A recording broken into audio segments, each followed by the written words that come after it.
Folks, I am back again with my third and final video on the Dark Souls trilogy. Due to me not having had Dark Souls 2 on Steam, I did my retrospectives a wee bit out of order, doing the first game and then skipping to the third, but thanks to an exceptionally kind viewer who gifted me a copy of Dark Souls 2 Scholar of the First Sin, I can now go back and tie things up, so big shout out and thank you to this kind person.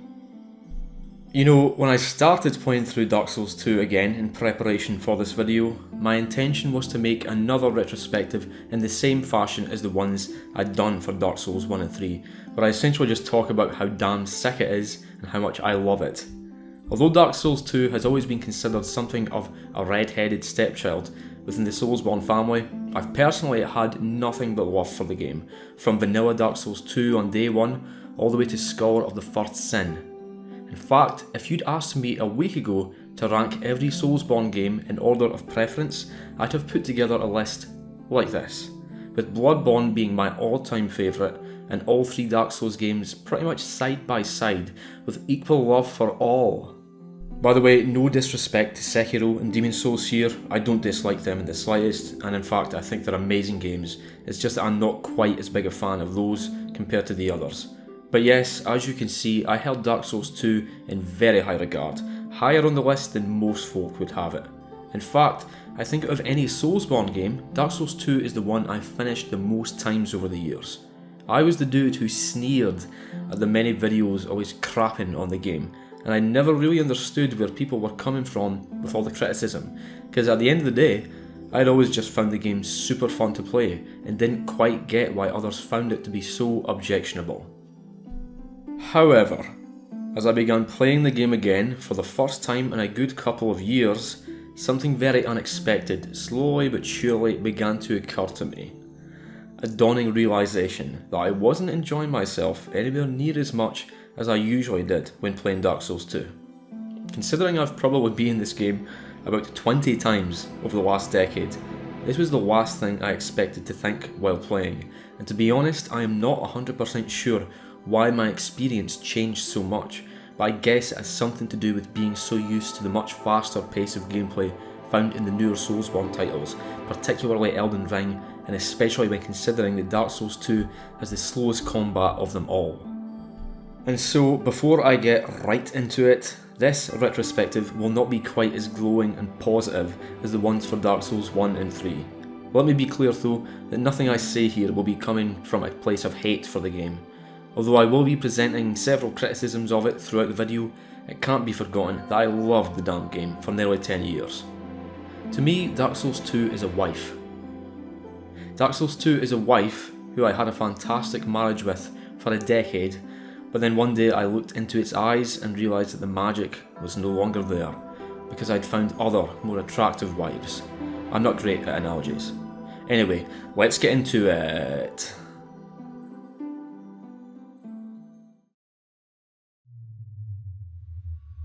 As usual, quick word about the structure of this video first. I'll be talking through the journey of our cursed undead through the world of Drangleic, discussing key gameplay elements and providing commentary and critique for the game's many levels and bosses along the way. And away we go! Although Dark Souls 2 is the follow-up to the first game, obviously, it's set in some far future age, much like Dark Souls 3, and instead of Lordran, the game is set in a different fallen kingdom, known as Drangleic. Whereas the opening cinematics for games 1 and 3 were very literal, covering significant events and outlining the plight of their dying worlds, Dark Souls 2's opening cutscene is a bit harder to follow, and instead of the setup being the Age of Fire is ending and a powerful soul is needed to link the first flame, the game opens on a more personal tone, revolving around the process of going hollow and losing yourself and your memory. Stories say that in Drangleic there exists a way to break the undead curse, and as we'll see later, many other undead have also journeyed to Drangleic in search of some sort of cure for the curse. The way our character actually gets there is quite confusing though, falling into a swirling abyss and then simply waking up in Drangleic. It's kind of left ambiguous as to whether we're literally transported there, or if it might be time travel, or if this scene is simply meant to represent the process of going hollow and losing yourself entirely. But one way or another, we wake up in a strange location known only as the Things Betwixt, and this is where the game begins. I'll get it out of the way now that I've never really cared that much about Dark Souls 2's story, even back when I was a massive fan of it. I tend to only loosely follow the stories in FromSoft games anyway, and then watch lore videos afterwards to find out what the hell the game was even about, and to flesh out details on areas, bosses and events that I found particularly interesting from the game. Like a lot of people who play Dark Souls, I often find the lore to be uniquely fascinating, and the grim darkness of worlds like Yharnam, the Lands Between and Lordran really appeals to me. When I experience moments like King Asaros smashing his invisible baby into the ground, or visit the Windmill Village from Elden Ring, or explore the horrific research hall in Bloodborne, it makes me want to know more about all of it. I have never, however, felt quite the same compulsion to learn more about the world of Drangleic. That's not to say that there aren't really cool elements to the world of Dark Souls 2, but I've always found that it lacked the edge and power present in other Soulsborne titles, and when I got to the end, I still didn't really know or care what it all meant. Another thing to cover is that this is of course the Scholar of the First Sin version of the game that I'm playing, which totally reworked the whole game, completely changing up enemy and item placements to deliver a fresh Dark Souls 2 experience, as well as adding in a new character, Aldia, who also serves as the true final boss. I know a lot of people much prefer the original version of Dark Souls 2 without all the reworked stuff, but to be honest, I'm so used to Scholar of the First Sin that I barely even remember how a lot of areas used to be in vanilla Dark Souls 2. Although there's certainly a lot of stuff in Scholar that is highly questionable. I will say now that it's not really to blame for Dark Souls 2 falling somewhat out of my favour though, because I'd played through this version tons of times before and always loved it. Some odd decisions certainly were made in Scholar though. For example, a lot of areas have way more enemies in them, as in way too many enemies, even in places which had a bit too many enemies originally. I'll talk more about the enemy numbers issue later, by the way. There are a lot of smaller examples of weird changes too, like how now when you fly to the Lost Bastille, the dull ember from Macduff's workshop is just sitting right there in a chest, whereas in the original, you'd find the dull ember in this spot in the Iron Keep, but now it's just sitting in a chest next to a bonfire. I mean, why even keep this item in the game if you're just going to do that? Another change that I absolutely hated was the dragon they added to the Tower of Flame level. Yeah, this thing never used to be there. I like the idea of a dragon being here, because yeah, it's cool. It's a dragon. But in practice, it made for one of the most obnoxious parts of the whole playthrough. To this day, I don't understand the intended way for a melee focused build to get past this dragon without taking at least some damage. Scholar of the First Sin really did change a ton of things, but it becomes clear quite early on that the devs seem to be far more concerned with change for change's sake rather than going for a more refined overall experience. Scholar is not the definitive Dark Souls 2 experience at all, it's just a different Dark Souls 2 experience. Dark Souls 2 bucks the trend a wee bit, and that actually allows the player to control their character a wee bit prior to character creation, although all our stats are literally at 1. So not exactly a powerful early game build, is it? We're given the chance to wander around a wee bit and chase around some monkey dog things, then either head into a rather rustic looking abode or take a side path with some ominously large footprints leading through it. I'm sure it's nothing. From here, after entering the cottage, we're greeted by several mysterious characters known as handmaidens, and we get absolutely roasted by them as they tell us that we're destined to go hollow and will die again and again and again. Now look here, miss, I'm a Dark Souls veteran, and if you think I'm going to be doing much dying on this playthrough, then have I got news for you.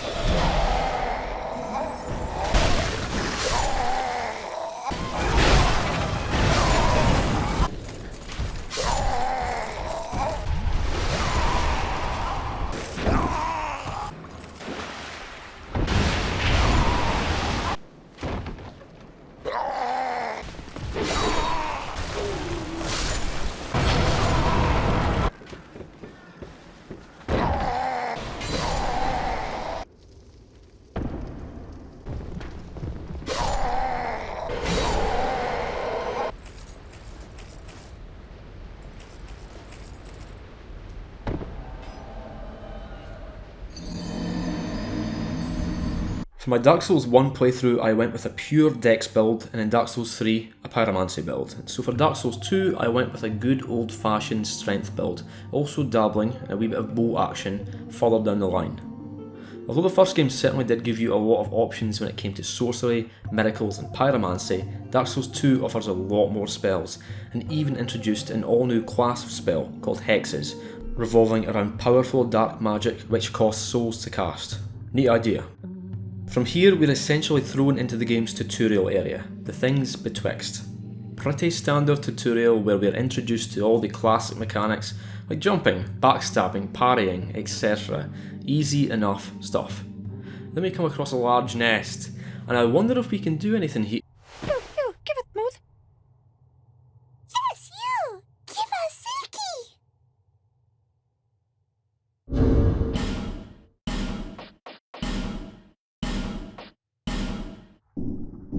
Yeah. Don't mood. Yeah! Silky smooth! Christ on a bike, what the hell is this? Why did they make the voices of these two crows so insanely terrible? I hate it. I will say though that this is the one and only occurrence of bad voice acting in the whole game, because Dark Souls 2 has some really great NPCs with excellent voice acting. For example, one of my favourites is Shalquar, the kitty cat. I love her. Undead, are we? And one without much time remaining. Just about ready to fall apart, I'd say.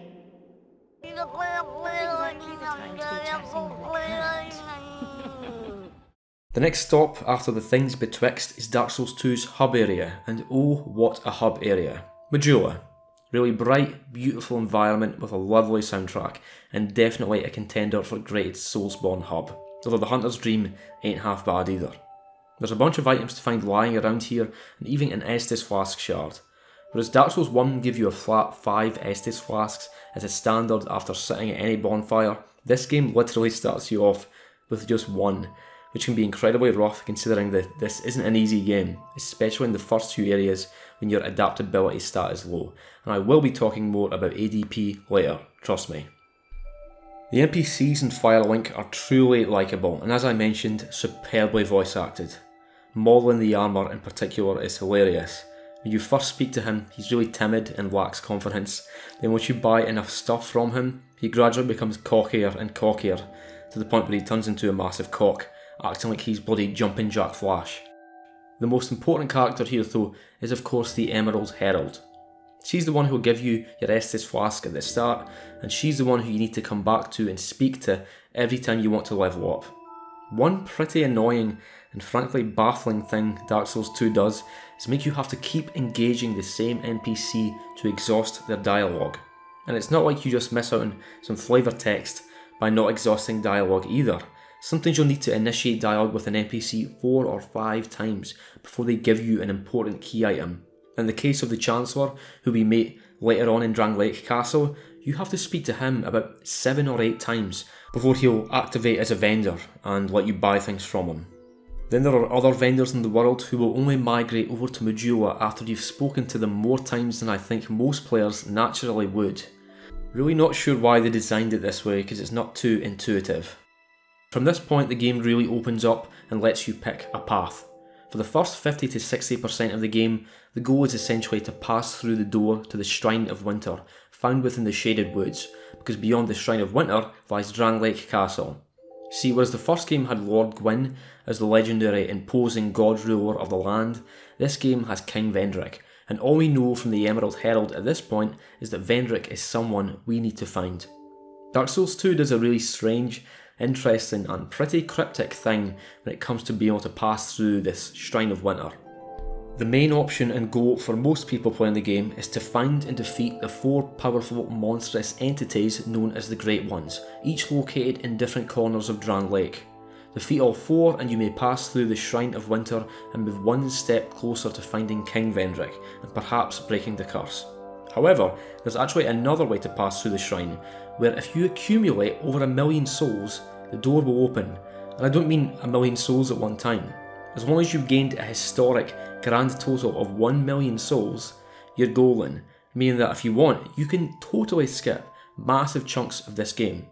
I used to watch tons of speedruns for Dark Souls 2, and this is the method they'd use, because as strange a feature as it is, there's an even stranger one still. Dark Souls 2 was the first and only Soulsborne game to allow you to effectively raise the New Game Plus level of a specific area by 1 point, resetting the enemies, items and bosses for that area. So speedrunners used to make it to the rotten boss, kill it, then keep using bonfire aesthetics after each kill to make it respawn, farming the boss for massive numbers of souls until they'd reach 1 million soul memory. Sorry for going off on a tangent about all this, but they really did experiment with some strange features and mechanics in this game, and some of them are fun and quirky. Some of them. And so at this point the player has several choices available to them depending on which great one they want to go after first, though there is certainly a ramping up of difficulty between the different paths. Thus I always go with the Lost Sinner path, with that being the easiest, relatively speaking. Then there's also the Old Iron King path, the Rotten path, and then finally the Duke's Deer Freja path, though the latter option there isn't actually accessible at the beginning due to it being blocked off by a statue which you can't yet remove. And so I opted for the Lost Sinner path, with its first level being the Forest of Fallen Giants. I mentioned in this video's introduction that my experience with Dark Souls 2 for this playthrough marked something of a shift in my opinion of it, and the beginnings of this shift did not take too long to manifest. Very soon in the Forest of Fallen Giants, I realised that I was getting hit a lot, and dying a lot. What the hell? See, all three Souls games feel very different to one another. Dark Souls 1 feels relatively slower paced, at least compared to FromSoft's more modern titles, whereas Dark Souls 3 is far faster, having taken a lot of influence from its Soulsborne predecessor, Bloodborne. With it having been around 2 years since I'd last played Dark Souls 2 however, and it being my first playthrough since Elden Ring, I had forgotten just how damn sluggish it felt, particularly out of the gate. Of course, this game is absolutely notorious for featuring one particular problematic stat, adaptability, and this stat often plays quite a significant negative role in the integrity, feel and fluidity of Dark Souls 2's combat. The core mechanics on offer in this game are of course the same as you'd expect. Your base combat options still boil down to fast attack, slow attack, jump attack, block, parry, roll and backstep. And then of course you've got the many variations on ranged options like bows, consumables, sorcery, miracles, pyromancy and hexes. Whilst your core offensive and defensive options remain much the same, things can feel really off with Dark Souls 2's combat. And if I had to sum up why, I'd say this. Whoops, wrong clip. No, I'd say that in combat I often felt like I was fighting the game mechanics themselves. For example, your roll at the start feels terrible, and often you'll literally find yourself getting hit mid-roll, or even seemingly clear an enemy attack entirely, but still get nailed by some deceptive hitbox, making for some frustrating, jarring combat experiences. A main reason for this is that your adaptability stat will likely be really low at the start, with this stat governing the agility stat, which itself governs the number of invincibility frames you get from rolling, as well as the length of time taken to use consumables or drink from the Estus flask. Simply put, ADP is a horrible idea for a stat, and it's no wonder they never included an equivalent in any subsequent Soulsborne games. I mean, even Dark Souls 1 had a stinker with the resistance stat, but at least you can totally ignore it and it wouldn't really affect your ability to enjoy or play the game properly. But with ADP, you can't ignore it. Of course, you can still dodge through enemy attacks, even with low ADP, but it feels awful because rather than the player taking damage purely due to lack of precision and skill, it can feel like they took damage because of the very game mechanics being set against them. It's not like the baseline number of iframes you start with is sufficient and any additional iframes on top of that simply make it easier. No, the baseline iframes are too few, and at the very start of the game no less, just when you should be trying to get comfortable with such mechanics. Of course, I'm sure not the only person to complain about ADP, and it seems to be pretty universally disliked by Souls players, but damn, it felt weird going from Dark Souls 3, which felt so tight and responsive, to this, where I was getting wrecked by basic enemies even though I seemed to be timing the dodge as well, except not really. Maybe I should just get good. Anyway, the Lost Sinner path can be a wee bit convoluted, to the point where it all seems a bit thrown together and illogical.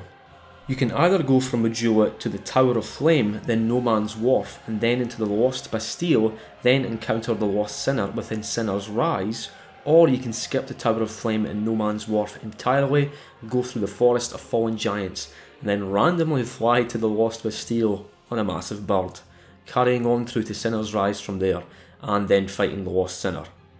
Honestly, despite me having played through this game so many times over so many years, I often have trouble recalling the progression through the different levels, because the paths from level to level often just don't seem all that logical. Even just now while I'm writing this script, I had to look up a level progression diagram online, because I can never remember it. Anyway, regardless of the path to the Lost Sinner that you opt for, it's always worth just doing the alternative path too, anyway. For this playthrough I went through the Forest of Fallen Giants first, but then went back and did the Tower of Flame later. The Tower of Flame in particular is a gorgeous area, and I've always loved these huge night enemies. This place is also great fun because there are 2 bosses to fight here, and I love fighting bosses. To the right is the Dragon Rider, and a definite contender for one of the all-time sickest Dark Souls armour sets. It's a shame they didn't bring back the Dragon Rider set for Dark Souls 3. Really easy fight though, and also one of the few Dark Souls enemies you can actually wring out if you really want. It's when you beat one boss that all hell really breaks loose in the Tower of Flame level though, because all of a sudden, all those Hyde Knights we saw earlier, who were completely passive, will now start stalking the level. This sucks and I don't like it. The whole level becomes a damn nightmare once these dudes start roaming around, and it's a bit too much. On their own they can be hard enough to beat, but when you're fighting a couple of huge knights as well as a Hyde Knight at once, that shit sucks. The first boss most folk are likely to fight though is the last giant, within the Forest of Fallen Giants. Super easy boss, but I actually really like this dude. Great fun to fight and cool moveset. But sadly, most folk kill this boss so quickly that they don't get to see all its moves. Like he has one where he just stands up and falls on you, but it's really rare. Also, he rips his fucking arm off in phase 2. What is it with FromSoft and having bosses rip their own arms off? The Forest of Fallen Giants as the first proper starting area is certainly not one of my favourites though, I must say. I guess I've always just found it to look really bland, and I've never really enjoyed traversing through it all that much compared to the Undead Burg or the High Wall of Lothric. You do however get into the first of many encounters with one legendary enemy though, and that's the Pursuer. You can actually take this dude out before the proper boss fight early on in the level, and I thought that I might actually manage it, but then I didn't manage it. Regardless, I love fighting this boss. Again, top tier armour set and super cool shield, which they did bring back in Dark Souls 3, though it's got a different name there. This is one of the bosses I found to be incredibly difficult on my very first playthrough of this game, but I'm pretty damn solid at fighting him now, and even pulled off a couple of parries. Of course, this isn't the last time we see the Pursuer, because this guy will appear up out of the ground in a silent puff of smoke at various locations all around the game for many hours to come. These aren't dynamic appearances or anything, and he can't just appear anytime, but still, nice feature. In the Lost Bastille area, we meet a smith by the name of Macduff. He's a bit of a weird grumpy prick, but this dude will let you add infusions to your weapons. Dark Souls 2 has 4 blacksmiths in it, but only Macduff lets you infuse your gear, and it's done in much the same way as it is in Dark Souls 3. Something this game does extremely well is make it very easy to experiment with and craft different builds. Sometimes in Soulsborne games you can feel disincentivised to try out different weapons for the majority of the game because of all the upgrade materials you've sunk into the main weapon you've been using, and maybe only at the end might the game provide you with a steadier supply of smithing stones, titanite or bloodstone shards. Dark Souls 2 gives you a lot of titanite though, as long as you're exploring sufficiently, and so you should absolutely try out different weapons in this game if you come across a cool new one, especially with the sheer number of weapons here. There are a crazy number of weapons in Dark Souls 2, even more than in Dark Souls 1 or 3, and when you look at the number of boss weapons, things really get wild. There are a ton of bosses in this game, and nearly every one will drop a boss soul which can be traded with one of 2 special NPCs for a new weapon, shield or spell. And some boss souls even give you multiple options for which weapon you can trade, like the Dragon Rider soul, which lets you choose between a twin blade, a bow, a shield or a halberd. Furthermore, whereas Dark Souls 1 and 3 do that annoying thing where you can't infuse any special or boss weapons, or even use things like pine resin on them, Dark Souls 2 lets you go wild with this. Towards the end, I was using a Dragon Rider bow which did inherent magic damage, which I also infused with a Dark Knight stone so that it did additional dark damage, whilst also using lightning arrows so that it do a wee bit of lightning damage too. Yes, Dark Souls 2. Yes. After beating the area boss for the Lost Bastille, we are treated to a silly number of illusory walls. Of course, illusory walls are a Dark Souls staple and the second game is no exception. However, like many things here, they're done kinda strange. See, in the other games, illusory walls would often be possible to spot. Usually there'd be something just not quite right about the placement of a wall, or the illusion would be placed under an arch, or some other little giveaway. In Dark Souls 2 though, there is literally no giveaway to determine if something is an illusory wall or not. You just have to hug the wall and frantically tap X, and if it's an illusory wall, it'll slide right open. To be fair, I guess the way they intended for people to find most of these would have been via people's orange soapstone markers, which would be visible during online play. But yeah, without that, good luck finding some of these. I pretty much went purely by memory for spotting them, although there might still be some that I don't know the location of. One weird thing I noticed that they included in the Crown of the Old Iron King DLC though, is this obvious illusory wall. I don't think they included any others that looked like this in the whole game, and it's so obviously an illusory wall that it makes me wonder why they didn't just make it into a regular cave.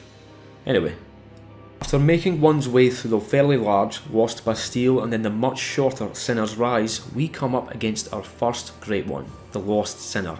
A very cool feature for this boss is that the arena will normally be very dark, restricting your visibility and ability to lock on. But if you find the Bastille key and then light the flammable oil at the chambers to either side of the fog wall beforehand, it will illuminate the area, which is a really nice touch. And the Lost Sinner is a very solid boss. No thrills really, it's just a scary lady with a big sword and some cool moves. But it's a decent challenge and a solid enough first great one. There's a quick wee cameo appearance too, by a certain Bed of Chaos bug in the opening cutscene, and in fact, all 4 Great Ones have some sort of connection to a lord from Dark Souls 1. The Lost Sinner is connected to the Bed of Chaos, the Rotten is connected to Gravelord Nito, the Jukesteer Freja is connected to Seath the Scaleless, and the Old Iron King seems to be connected in some way to the 4 Kings. After defeating any Great One, there will be a primal bonfire to light afterwards. Lighting these progresses the game forward, and also there's a large map of Drangleic on the ground in the abandoned mansion in Majula, which will gradually light up as you light more primal bonfires throughout the land. Right, 1 down, 3 to go. The second path I opted for, and probably the next most appropriate one difficulty wise, was the Old Iron King route. Whereas there was a couple of different routes to take to get to the Lost Sinner, the route to get to the fiery lair of the Old Iron King is far more direct and can again be accessed via Majula. The first area in this path is the Huntsman's Copse, and it's not great.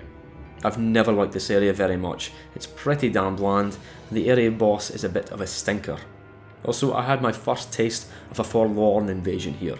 This was another feature added to Scholar of the First Sin, and basically there are a bunch of areas in the game where you could get invaded by a specific type of phantom called the Forlorn. Not sure what the lore is with these guys, but I was never glad to see them. They usually showed up in the most annoying possible time, and when you get invaded in this game, even if it's an offline NPC, you can't use a bonfire and you can't use a homeward bone, although thankfully entering a boss fog wall will make the phantom piss off.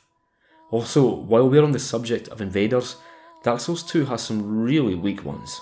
This partly relates back to what I said earlier about the lore of the game lacking edge and bite to it when compared to the other two, because when I get invaded by Armourer Dennis, or Olver the Collector, or Peculiar Kindleur, it doesn't make me want to know more about them or the world. In fact, it makes it obvious that they just cobbled together a crappy generic name with no real significance to the in-game world. It's a dumb nitpick, I know, but something's always bugged me about the name Peculiar Kindleur. Oh hey, look guys, it's everyone's favourite Dark Souls character, Peculiar Kindleur. Rubbish. After Huntsman's Copse is Harvest Valley, and again, not really a great area. The Earthen Peak area does look really cool from a distance though, with its huge windmills turning. Poison is the name of the game here, and a lot of this level is just running around in pools of poison and picking up items, constantly taking tick damage whilst being chased by angry skeletons. Poison was modified somewhat in this game compared to the first and third games. In those, poison lasts quite a while once you get affected, but doesn't really do intense damage, whereas in Dark Souls 2 it takes way less time to run its course, but does far more damage. One nice wee inclusion to Harvest Valley, tucked away through an unassuming bland grey cavern, is an altar of sunlight, praise the sun and all that. Although I've never been too interested in the PvP side of things in FromSoft games, I do know that a lot of people thought Dark Souls 2 had some of the best PvP content in the series, and indeed there are a bunch of cool covenants and covenant rewards to sink your teeth into. The Sunlight Covenant is a bit of a sore spot for me though, because last year I endeavoured to go for the Platinum trophies for every FromSoft game. I got the Platinum for Dark Souls 1, Bloodborne, Sekiro and Elden Ring, but gave up going for the Platinum for Dark Souls 2, specifically because of Sunlight medals. Although the main way to get them is to play online, you can also farm them from the Bane Digger enemies unique to Harvest Valley, or the terrible Falconer enemies from Shaded Woods and Brightstone Cove, except the drop rate is extremely low and you need to offer 30 bloody Sunlight medals to get the top Sunlight Covenant item, which is necessary to obtain the Platinum trophy. I can tolerate some degree of grinding and farming, but I hated doing this, so I didn't do it. Anyway. The Earthen Peak area directly after Harvest Valley carries on the theme of poison, and this place is home to my single most hated enemy in the entire game, the mannequins. This enemy is absolute shite. They ambush you constantly, can pull out poison throwing knives from a distance, are fast as hell, but worst of all can easily stunlock you and reduce your health bar to nothing due to the fact that their claw weapons also cause bleed. I got so damn pissed off here and died many times. There's no more obnoxious a death in a game than getting hit with the first attack in a combo with the remaining hits basically being guaranteed. Fuck this. Oh well, could be worse. There could be a desert pyromancer enemy here as well that does an utterly excessive amount of damage with a single attack. Later on in the level, there's a somewhat baffling interaction with a windmill, where you can burn it with a torch even though it looks like it's made of stone, but whatever. Doing this causes the pool of poison which appears in the next boss room to reduce in size, making it so the boss won't get passive healing throughout the whole fight, and meaning you won't be taking constant damage. I actually really like the idea of modifying the difficulty of bosses via optional actions the player can take outside of the boss arena, and to its credit, Dark Souls 2 does this a lot, though the whole windmill thing is a bit obtuse. So remember how I mentioned before that I find the sequences of levels to be pretty difficult to remember in this game? Well, moments like the next one really do contribute to that. Now I'm hardly the first person to talk about this, so I don't expect a fresh new take here, but at the end of Earthen Peak, you travel up an elevator and end up here? A massive iron keep filled with lava, literally surrounded by miles of volcano stretching as far as the eye could see. Sometimes it's like the devs came up with a whole bunch of levels, but then didn't think of how they'd all connect, so they included all these nonsensical elevators and bland bridges to tie it all together. Honestly, even though it never really bothered me before on previous playthroughs, Dark Souls 2's world really isn't that great. Many individual levels are enjoyable enough to play through, and there's a few that really stand out, but there's also several levels that are both underwhelming and uninteresting, and the world as a whole leaves a lot to be desired. Of course, the DLCs would later come, and all three would offer exceptionally high quality content with amazing level design and some great bosses, and some not so great bosses too. The Iron Keep is a pretty interesting area for me, because it used to be one of my favourites. It looks super cool, and the main enemy here, the Elon Knights, are nimble, challenging, and dare I say, stylish. Here's the issue though, and an issue present nearly everywhere in this game. There are too many fucking enemies. There was always a lot of enemies here, but then Scholar of the First Sin upped this to ridiculous levels, and it makes it such a pain to play through. But look, just having a lot of enemies isn't in itself a bad thing. It just means you need to carefully pick them off and be really careful and play well. Okay, so you do that, painstakingly taking out all the enemies in a level so that you can proceed, and then you get to the boss, and then you die, which will happen sometimes because it's Dark Souls. Guess what? Now you have to do all that again. The last thing I want to do after dying to an area boss is to slowly go through the area leading up to it all over again. I want to get straight back into the action and fight the boss again. In fact, now that I think about it, there are 3 compounding issues which contribute to this parade of piss. 1. Having this many enemies in a level strongly encourages sitting back and picking enemies off with a bow, otherwise there will simply be too many enemies to handle at once. 2. Dying in an area means going through the whole process of picking off said enemies all over again. And 3. Dark Souls 2 has the most egregiously, unacceptably, brutally long boss runbacks of any Soulsborne game, to the point where it's clear that punishing runbacks were an intentional focus by the devs. The runback thing in particular really bugs me, and here's why. If I manage to fight through an area to get to the boss, and then I die to the boss, then why do I need to go through the pain of the long runback again? I just did it. I proved I could do it. So why am I being made to do it again? As a result of these issues, after I'd die once or twice in a given level, I'd often resort to just running and making a beeline to the boss fog wall, because having to go through the tedious chore of picking every enemy off every time is just not that fun for me. But even with this, there's a problem, because Dark Souls 2 is the only Souls game to not give you total iframe coverage when going through fog gates or opening doors or chests. Thus, attempting to run straight to an area boss can often simply lead to further frustration, like it did here. Look at the number of fucking enemies here, this sucks. What did they do to my beloved Iron Keep? Still, the boss here, which a lot of people don't know is actually optional, is a Dark Souls classic, in my opinion. Super cool design, solid moveset, decent challenge.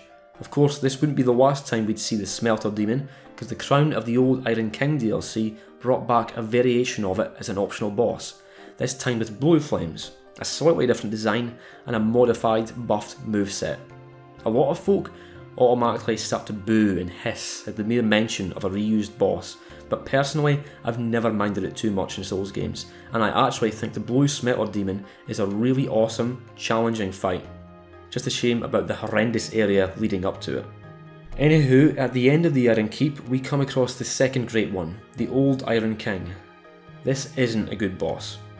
Its design is generic, the way it just pauses and holds position after every big attack to let you hit it is ridiculous, and the main point of difficulty with this fight isn't even the boss itself. It's the treacherously placed instant death pit in the middle of the already treacherously small boss arena. After lighting the next primal bonfire, the next great one on the agenda is the Duke's Dear Freja. Weird name for a boss, I know. By this point in the game, you're likely to have picked up at least a couple of fragrant branches of yore, and these are used to de-petrify various statues dotted around Drangleic, with these sometimes blocking access to valuable treasure and other times blocking access to whole new areas. From Majula again, we can travel towards the Shaded Woods. On the way though, there's a really great NPC named Ben Hart, and he's carrying a sword which I'm sure most people watching will instantly recognise.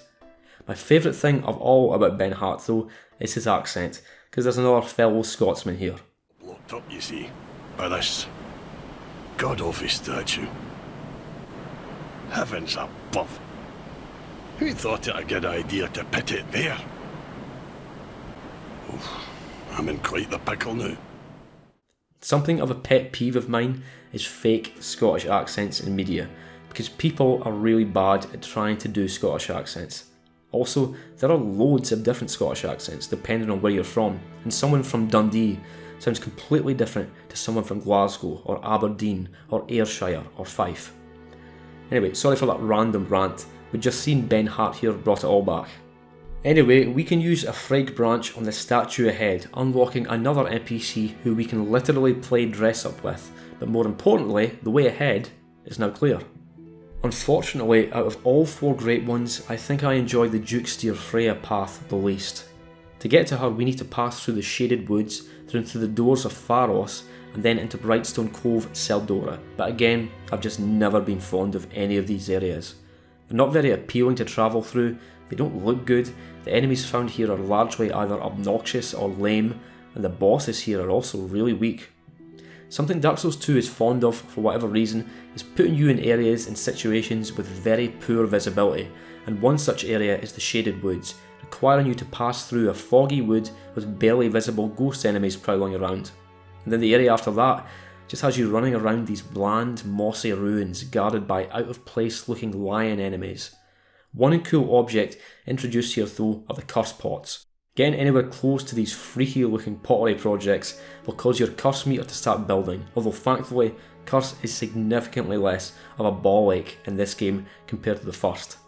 These pots are actually really creepy though if you stop and listen to the unnerving noises coming from them.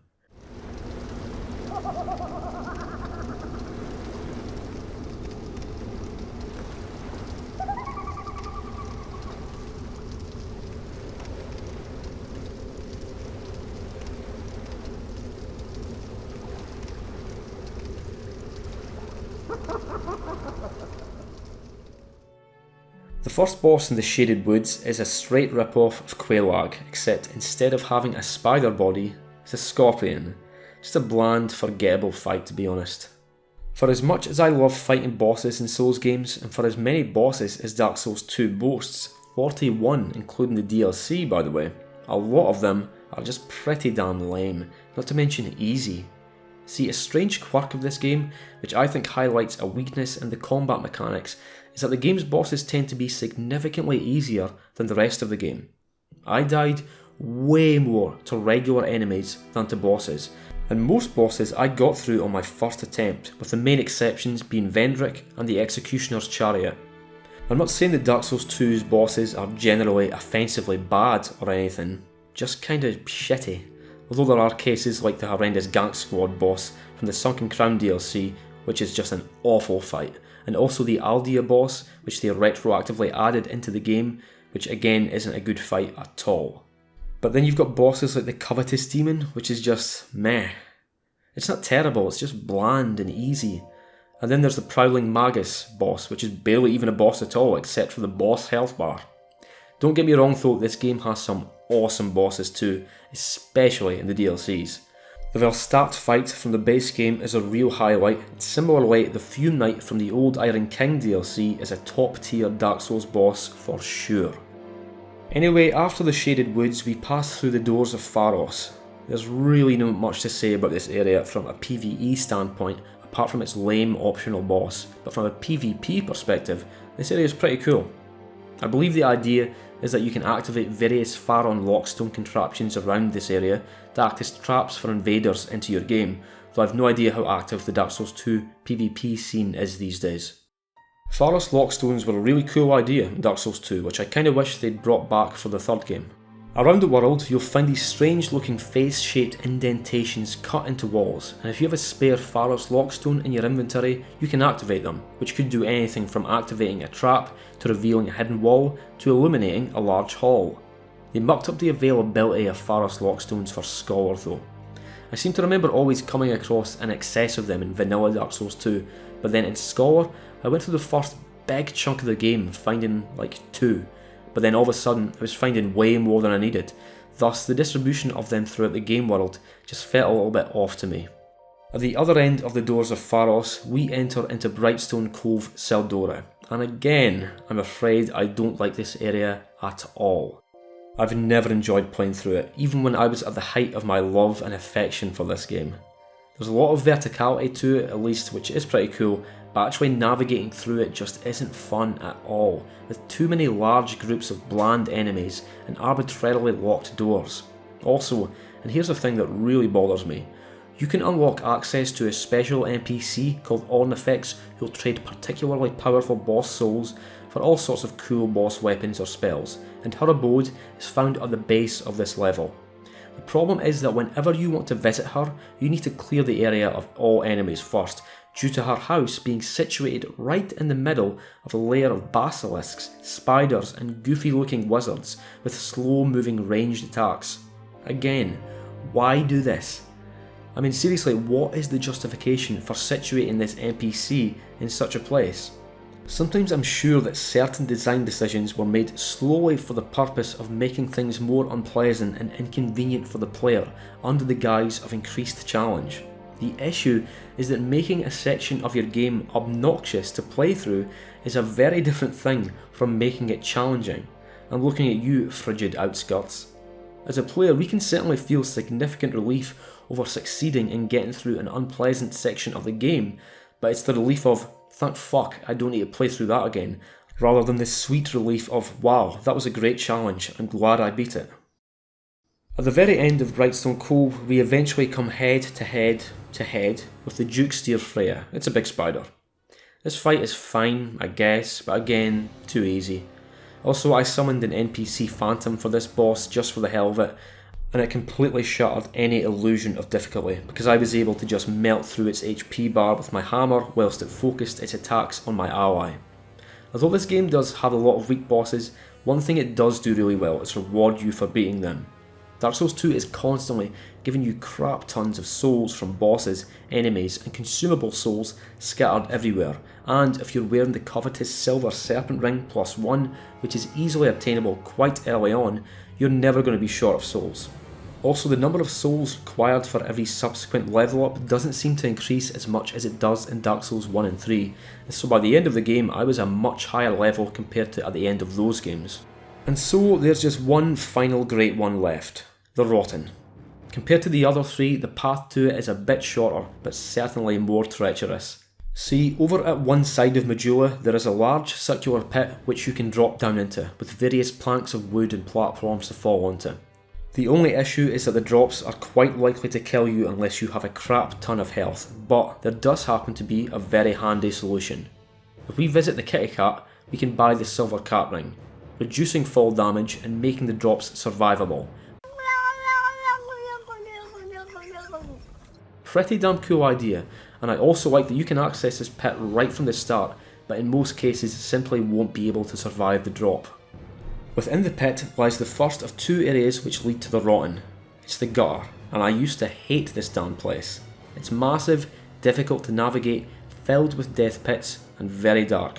Now, however, I actually think it's one of the game's better areas, and I realised that the main reason I didn't like it before was because I was playing through it like a dumbass.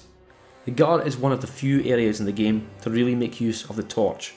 Torches can either be lit at a bonfire or by using a flame butterfly consumable, and the idea with the gutter is that although it looks like a dark mess at first, you are encouraged to use a torch to light every sconce along the way, gradually illuminating more and more of the level and make it progressively more navigable. Also, at the same time, combat becomes more challenging due to having to use a hand to hold a torch, so no shield for you here. It is entirely possible to beat this whole level without any light source, but in my experience it's likely to just lead to more frustrating deaths. One very annoying aspect of the gutter, however, are the countless statues which spit out balls of poison when you stand in front of them, staggering you and building up your poison meter. And this shitty gimmick continues onto the next area too, the Black Gulch. But enough about my ex-wife. I've always liked how this level looks, but it is awful to play through. Luckily it's very short, but this seems to have made the obnoxiousness of it more concentrated, if anything. There are those poison statues fucking everywhere, weird tentacle enemies which ambush you from pits of black oil, and inconvenient phantoms with names like Woodland Child Gully. Gosh, I wish someone would make half-hour-long lore video on Woodland Child Gully. Anyway, out of any area in this game, this is one I always just run through, though thankfully there is a secret bonfire close to the boss door. The Rotten is a pretty fun boss to fight, but again, not difficult. The design is pretty cool, but it's like a tamer version of the one reborn from Bloodborne. There's something about the enemy designs in Dark Souls 2 that just does not grab me, and I'm not entirely sure what it is, but I think it's got something to do with the graphics. Everything seems to lack a certain degree of sharpness. There are tons of different enemy types in the game, which is great, but very rarely do they make an impression on me in the way that enemies from other FromSoft games do. Like these weird green monsters with the freakishly huge ball sacks. I mean, those are ball sacks, aren't they? Let's be honest here. It's kind of a grotesque design for a monster, which I should be into, but something just isn't there, and I'm not talking about its penis. Or look at these zombified looking sickle enemies from Harvest Valley. I should like this design, but there's something about the graphical style of this game that turns me off. I do realise I'm being very vague here, and for a video where I'm supposed to be presenting at least some degree of analysis of the game, that's not great, but it's just something I've never quite been able to put my finger on. Graphics wise though, I'm not sure I've ever played another game that looks quite like Dark Souls 2. And while there are some really incredible looking areas here, there's also a lot of ugliness. The transitional areas in particular, which connect different levels, can be absolute eyesores, and certain parts of the game look downright terrible. Then again, there's plenty of visual aspects which look really great too, like the many different armour sets and weapons this game has, and there's always Majula. And so, now that all 4 Great Ones have been defeated and that the 4 primal bonfires have been lit, we can finally pass through the Shrine of Winter beyond the Shaded Woods, and from here, the game becomes pretty linear for a while until we reach the Great King Vendrick. I'm sure he's doing great.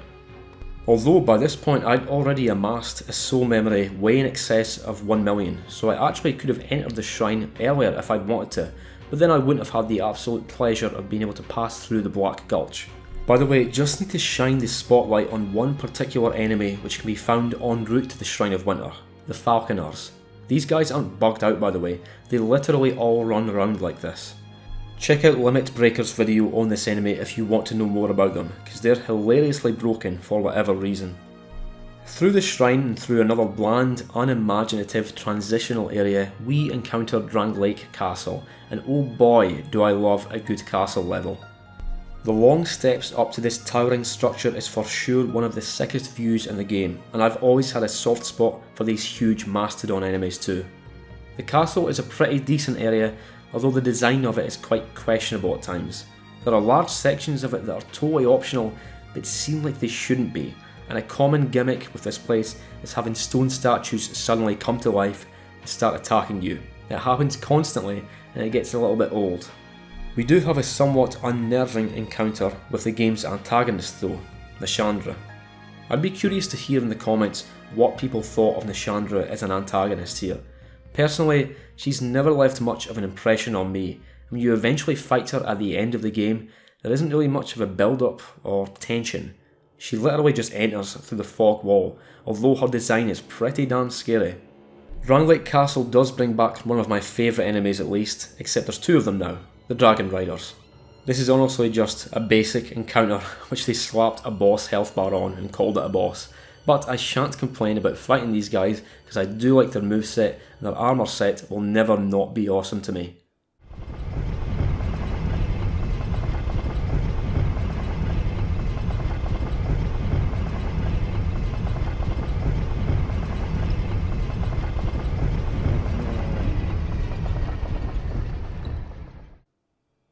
About fucking time. There's some more castle action after the Dragon Riders, and then eventually it comes to the real boss of the castle, after another horrible corridor full of enemies desperate to chase you to the fog wall. The Looking Glass Knight, or Mirror Knight as he was previously known when Dark Souls 2 was first revealed to the media, is definitely one of the best bosses in the base game. Very cool moveset with switch ups depending on your position to the boss, and there's something about the idea of using a massive mirror as a shield that I just love. Also, a lot of your attacks will just do no damage to the guy due to bouncing off the mirror.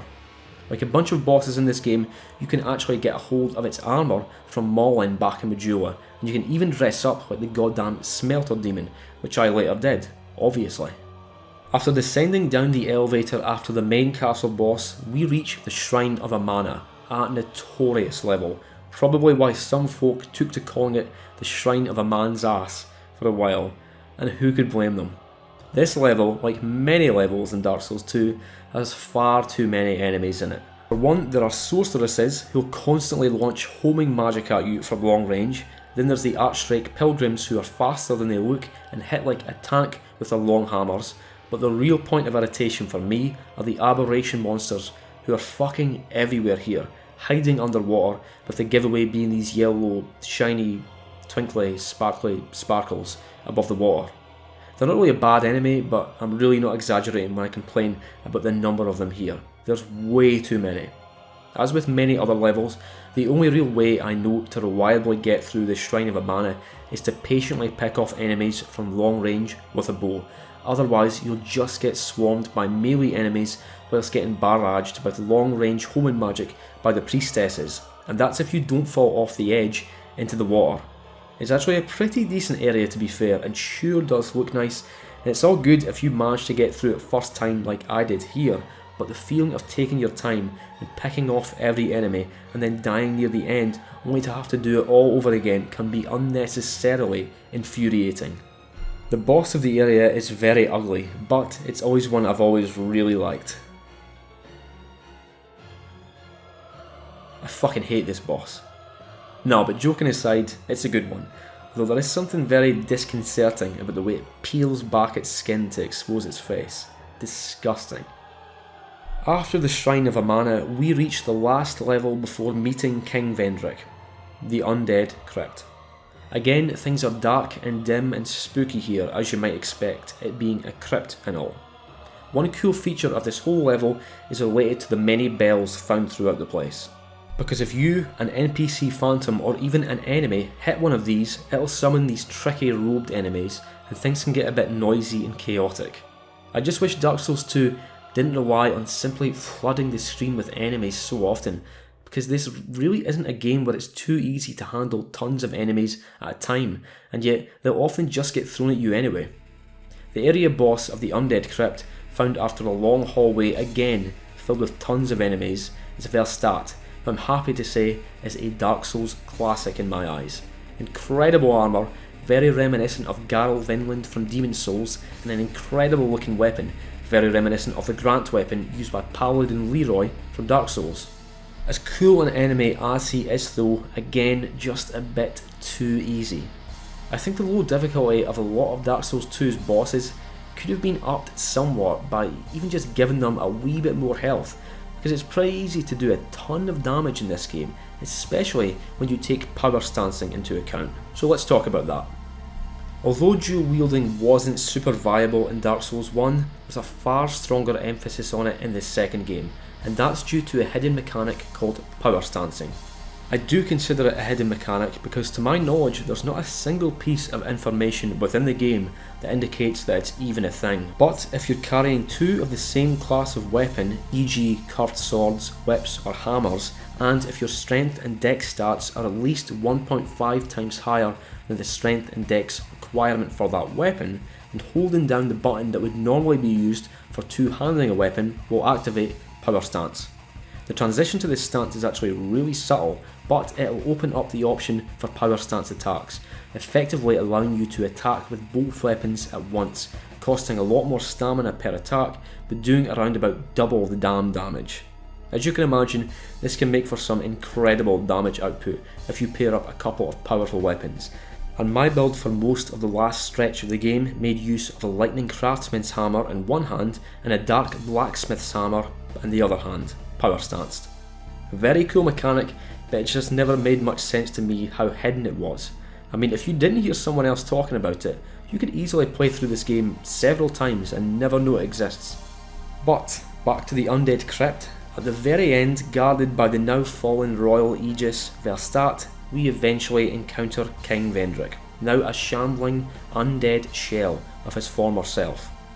Dark Souls 2 generally doesn't come close to achieving the same emotional weight as Dark Souls 1 and 3, but this moment is excellent, especially the way Vendrick doesn't even acknowledge your presence, having gone totally hollow.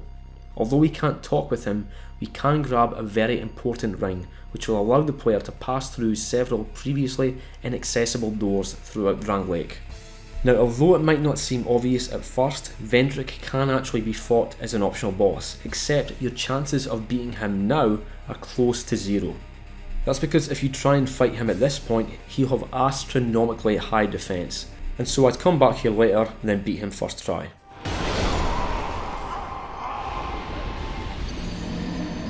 There are a few different doors we can open at this point now that we have the King's Ring, but the most important one is that which leads to Aldia's Keep, the same Aldia we've been seeing at various bonfires throughout the game so far. Before I talk about the interior of the keep though, can we talk about this?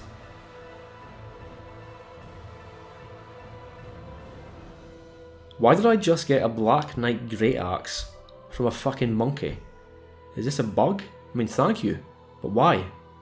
Anyway, Aldia's Keep is another decent enough area. As discussed earlier, I'm far from any sort of lore enthusiast for Dark Souls 2, but I believe Aldia was supposed to be someone who was fascinated with the undead and who experimented on people and creatures, and so a really nice touch with this area is all the weird monsters suspended from cages in the main hall of the keep, mimics, ogres and other assorted abominations. Speaking of ogres, at the end of Aldia's keep we get our first dragon boss, and although it's not really bad or anything, it's about as generic as dragon bosses come, although it could certainly be worse. The next area is accessed by ascending up yet another long lift, leading to what might be the strongest area in the base game, the Dragon Aerie. This place looks incredible, and while this game certainly has its fair share of muddy, muddled levels, it is at full draconic splendour with the Dragon Aerie. This place is filled with bridges, rope slides, treasure and mighty slumbering dragons. It looks great, plays great, and it's very interesting to navigate. Despite how many times I've played through the level, I'm pretty sure there are some parts I've never been to. This place must have a higher concentration of titanite lizards compared to any other level too, although it is a shame when this happens. Yeah, that happens a lot. After the Dragon Aerie comes the Dragon Shrine, and again this area is very strong, with some really memorable enemies. They changed it up a fair bit with the Scholar version of the game though, because all these non-hostile Dragon Warrior dudes aren't there in the vanilla version. Rather, they used to only appear on the long set of stairs leading up to the boss at the end of the level. Something fucked up here though, because even though in Scholar they're supposed to be totally non-hostile unless you choose to fight the optional boss of the area, they all just started immediately attacking me. I don't know why, but I didn't stick around long enough to find out. At the top of the stairs and into the enormous circular boss arena sits what must be the largest dragon from the entire Dark Souls trilogy, the Ancient Dragon. Talking to this old boy gets us a special key item called the Ashen Mist Heart, and with this we can effectively travel back through time by entering the memories of the various giants we saw way back in the Forest of Fallen Giants. Very cool feature, and I like the incentive to have us travel back to an early game area to interact with these strange, previously uninteractable landmarks. However, if you really want to, and I do, you can actually take on the Ancient Dragon here as an optional boss. So, awesome arena, awesome looking dragon enemy, surely that's got to equal an awesome boss, right? No, it actually kinda sucks. The Ancient Dragon has barely any moves, it's slow as hell, and as you might expect, it has the highest HP of any other enemy in the game, including the DLC. Although it can wreck you if you actually do get hit, it's way too easy to just bait this boss into repeated cycles of performing the same two attacks. First, bait it into its forward fire breath attack and run in and attack the feet a few times, and then run the hell away as it flies up for its flying fire breath attack, and that's pretty much the fight. One very important item we do get from beating it, however, is a soul of a giant, and the reason we want these is that they're used to lower the near impregnable defence of old King Vendrick back in the Undead Crypt. Just one really won't cut it though, and for every additional soul of a giant up to a max of 5, Vendrick's defence will get lowered further down to more manageable levels. Another giant's soul is located in a hidden alcove below the Black Gulch, and then the others can all be found at the end of the 3 giants' memories throughout the Forest of Fallen Giants, as discussed. Although there are 3 of these to visit, only one is actually mandatory to progress the game, but the other 2 really are well worth visiting too, putting you squarely within the sight of the battle for Drangleic when the enormous giants from across the sea first invaded the land. These things are scary. There's one memory in particular that has to be beaten though, and that is the memory of Jay. Because here we can fight the Giant Lord, as well as get our hands on the last giant soul. By the way, I know I haven't really spoken about the game's story in a while, and that's because I really don't have any idea what's going on. The sequence of events in Souls games are difficult to follow at the best of times, but the rationale for zipping around to all these far-flung locations and for going into these giants' memories always gets kind of lost to me at this point in the game. As for the Giant Lord, this is a rare example of a terrible boss that I love to fight. The arena is cramped, you can barely see what the boss is doing because of how tall it is, and the best strategy is to just hug its legs and wail on him while dodging his stomps. Shit fight, but somehow still fun, and I've always liked the Giant Lord design. when the camera permits me to even see it anyway. So at this point in the game you can actually go away and fight the last bosses. However, now that I had all 5 souls of the giants, I had a bone to pick with Big Daddy King Vendrick. So even though this boss looks like a pushover, it's actually really punishing. He doesn't have that many attacks, and the attacks he does have are very basic, but they have long range, have great tracking, and can annihilate you if they connect. In fact, I think I died more on this boss than any other boss in the game, DLC included, but even so, it is a simple, solid fight, and the gimmick of gathering the giant souls to lower his defense is great, though again pretty obtuse, because I don't think there's any info in game which actually indicates that this is even a thing. Before taking on the game's final bosses, there was a certain optional boss that I had eyes for, the Darklurker. See, at 3 hidden locations around Drangleic, in the Shaded Woods, the Black Gulch, and under Drangleic Castle, awaits a creepy old dude who will allow us to enter the Pilgrims of the Dark Covenant after discovering him in all 3 locations, and once a member of this covenant we can start taking on the special dungeons at each of these 3 locations, called the Chasms of the Abyss, and playing through these was absolutely miserable, typifying a lot about what I now find so objectionable about Dark Souls 2. These are dark, dank dungeons with death pits and enemy phantoms, and the goal is to fight through them until you reach and light the large brazier of each dungeon, and then find the designated dark, smoky pit to drop into. The very first in particular that I took on sucked. There's a big tanky turtle boy with power stanced hammers with a pyromancer constantly launching ranged fire attacks at you, while another enemy barrages you with lightning spells. This dungeon was extremely hard, but again for the wrong reasons. Dark Souls 2's combat simply lacks the precision and fluidity required to pull off these hectic multi-enemy encounters, whereas encounters with single entities, such as bosses, tend to be too easy. The reason for doing all these dungeons is that after completing the 3rd and final one, you're dropped straight into one of the best and hardest bosses in the game, that being the Darklurker. But here's the aspect of this that I've always found both baffling and just plain bad. If you die to the Darklurker boss, you need to play through one of the 3 chasm dungeons again before you can access him again. Fucking why though? It makes it so unnecessarily frustrating and time consuming to have to fight through a dungeon every time you die, and these dungeons can't even be rushed through. You literally need to beat all the enemies in them due to the fog gates within, which bar the way forward. I was fortunate enough to beat the Darklurker first try here, and it was a really great, challenging boss, but as I said before, Dark Souls 2's runbacks are absolutely miserable for no good reason. That shit is anti-player, and I'm really glad that runbacks in later FromSoft games were made far less tedious. And so now we can head to the final arena, deep within the bowels of Drangleic Castle, to the Throne of Want.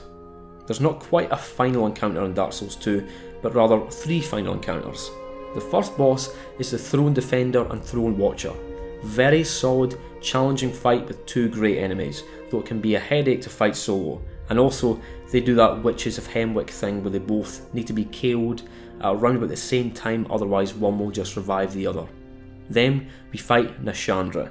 As I said earlier, I really don't consider her to be a very strong antagonist story-wise, but I have to admit, this is a disturbing boss design, very HR Giger. Really not a difficult boss at all though. And then finally, a boss who was actually retroactively updated into the game post-release, it's Aldia, who is a definite contender for worst boss in the game.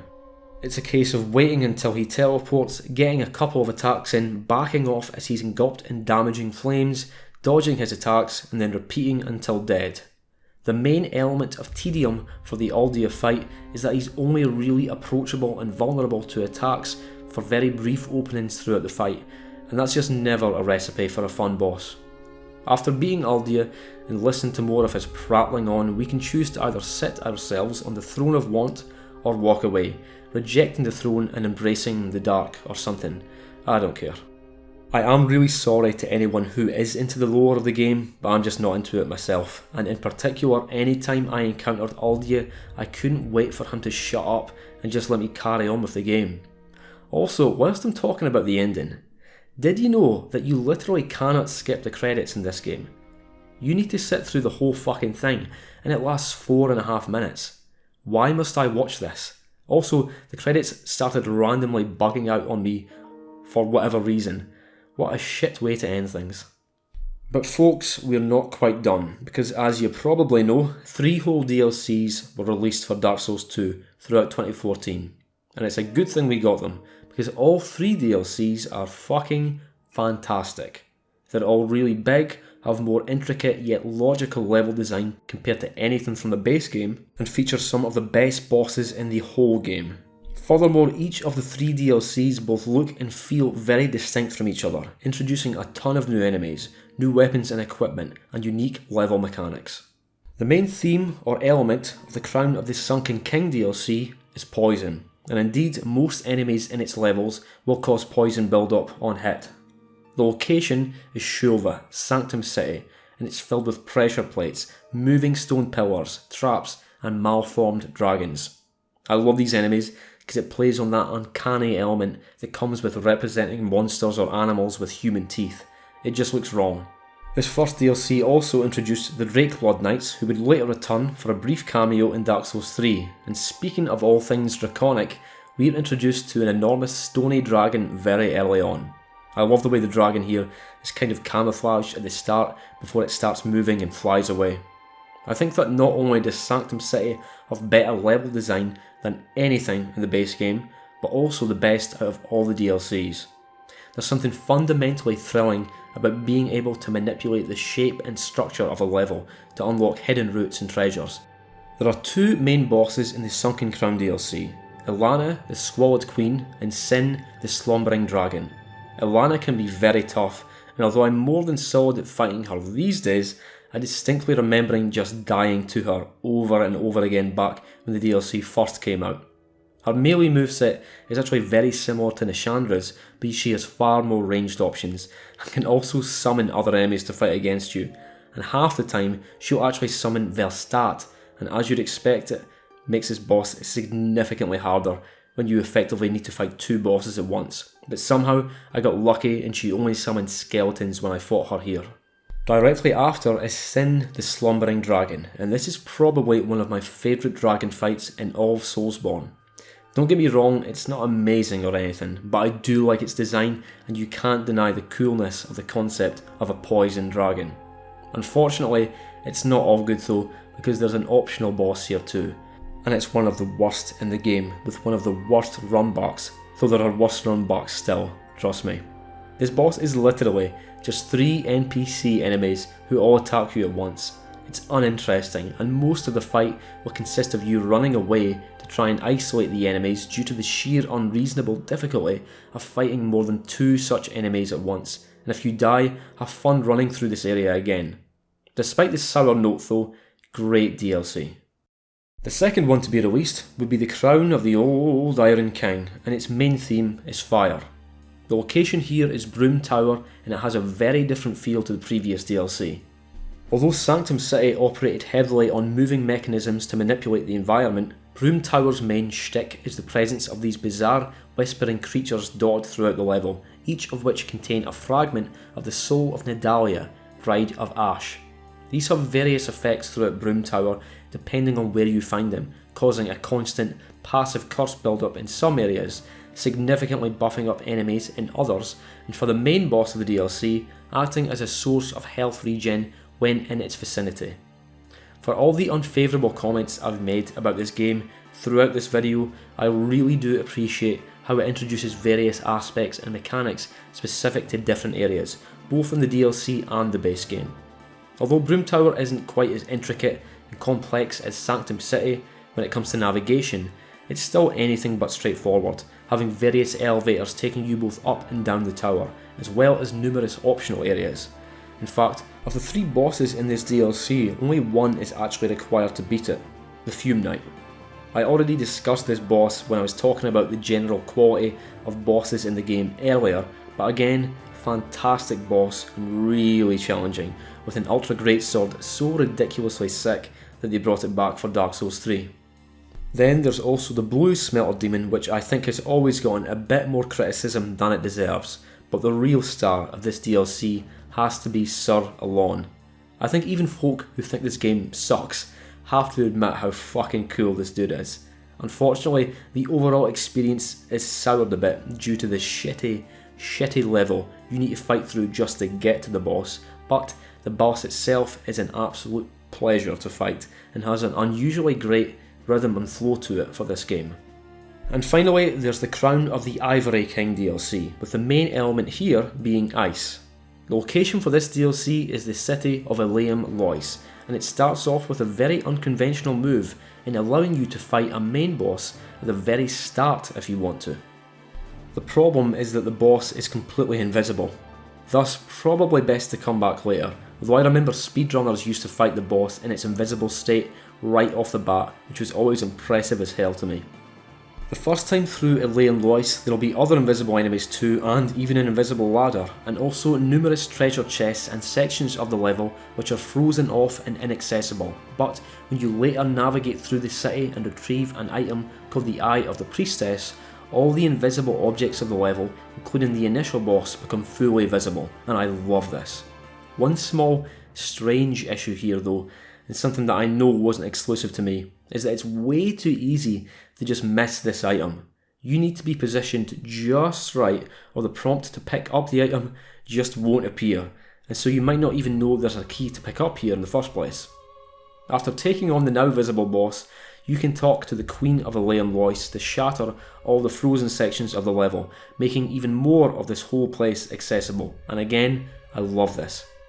There's a very good incentive to explore too, because just as with several other bosses throughout the game, you can make the final boss of the DLC easier based on actions you take outside the actual boss.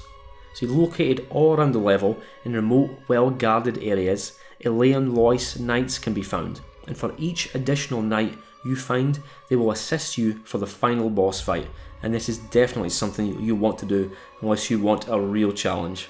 The final fight is with the Burnt Ivory King in a fucking insane boss arena called the Old Chaos. I don't quite love the actual fight though, because you need to fight through many corrupted Lois Knights first before the big cheese will show up, and this is the main reason why it's a good idea to find all the Lois Knights beforehand to take care of these guys and seal off the spawning Chaos portals. The Burnt Ivory King himself is a pretty damn solid fight, although dying on him can be particularly sore because of the 3 minutes of preliminary fighting required beforehand. Of course, there's another fight in the DLC, the only optional one, Lud and Zalin. Here's the truth though, I didn't fight them.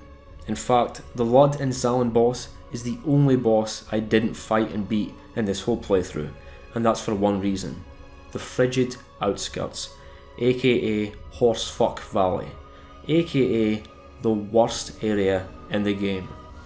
There's almost zero visibility, there's infinitely spawning enemies which are faster than you and can bombard you with long range magic, and you have to fight through this whole area every single time you die to the boss, if you can even make it there. I detest this area, and I detest that it forces you to run through it every damn time for the run back. And so folks, I hope you'll forgive me, but I did not fight the boss. There's really not much to see anyway, because Lud and Zalin are just reskins of the Ava boss we fought earlier, except there's 2 of them. Wow!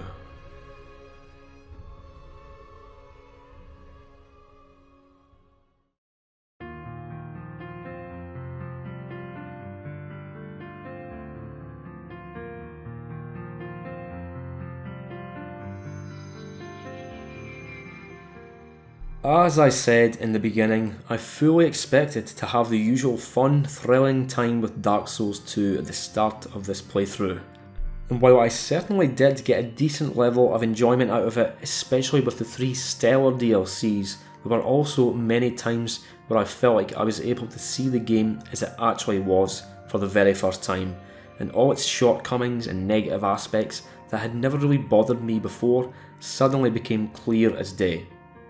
I presented my rankings of the Soulsborne games at the start of the video, having all 3 Dark Souls games side by side, but I'm afraid a bit of a reshuffle is now necessary, and in fact I don't think I'll ever bother playing through Dark Souls 2 again. I've fallen out of love. With that being said though, obviously I don't hate it, and I do apologise if my changed opinion of the game rubbed anyone the wrong way. And so this marks the end to my retrospectives of the Dark Souls trilogy. It's been a lot of fun and a lot of work, but I've been super happy with the response and feedback so far, and it's a good old time seeing plenty of new folk coming onto the channel. I very much look forward to putting out more of these style of videos, and of course there are other FromSoft games that need covering too. And on that note folks, I will say cheers for watching and cheerio.